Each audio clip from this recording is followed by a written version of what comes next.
Pamor Woswuta atau beras wuta, yang artinya beras tumpah, karena bercak-bercak kecil dan putih yang tersebar pada permukaan bilah, nampak seolah seperti beras yang tumpah berceceran.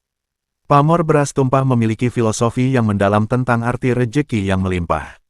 Di sisi lain pamor beras wuta itu sendiri juga sebagai simbol pameling, pengingat dalam mengarungi kehidupan berumah tangga antara suami istri.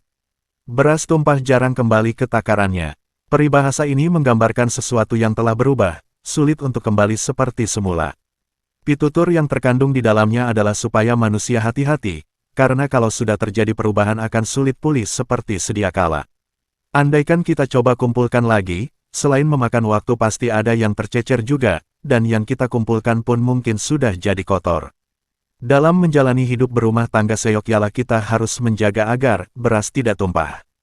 Kembali kepada filosofi, kalau beras sudah terlanjur tumpah, artinya respek yang didapat dari pasangan sudah tidak akan sama lagi, untuk pulih pun akan memerlukan waktu, dan surga dalam berumah tangga akan kehilangan salah satu pilarnya yakni kepercayaan.